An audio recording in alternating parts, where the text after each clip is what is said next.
Kung titignan mo yung pupuntahan, di ba parang malayo? Pero pag lilingunin mo yung pinanggagalingan, malayo ka na.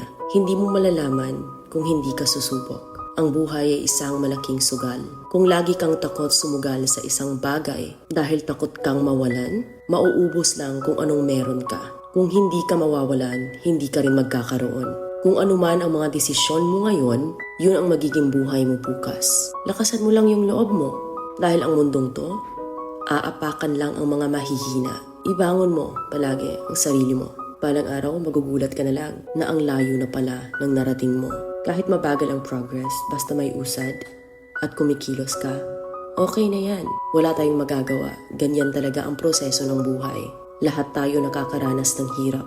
Hindi natin alam kung hanggang kailan tayo dito sa mundo. Kaya mas piliin mo maging mabuting tao. Ang pinakayaman na maituturing natin sa sarili ay ang ating mga pangarap. Kapag handa kang abutin yung mga pangarap mo, hinding-hindi ka maghihirap. Kung lagi kang may pinagdaanan sa buhay or pagsubok, pruweba lang yan na isa kang magiting na sundalo. Sa mga pagsubok, diyan ka aangat, diyan ka babaguhin. Yung tatag mo kung paano ka mag-ayos ng problema.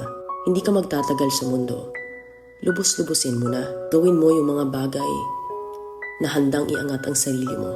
Huwag mo isipin yung mga sinasabi ng iba at huwag na huwag kang panghihinaan ng loob dahil lahat ng tao ay may iba't ibang desisyon at iba't ibang sitwasyon. Huwag ka lang mawalan ng pag-asa. Hindi mo naman kailangan madaliin lahat. May proseso ang bawat ganap mo sa buhay.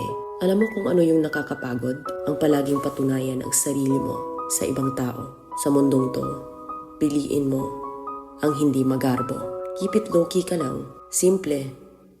Na kahit na alam mong meron ka, hindi ka babaguhin ng pera. Kasi lahat ng yan ay isang pansamantala lang. Pagpatuloy mo lang. Kung may pangarap ka, makakarating ka.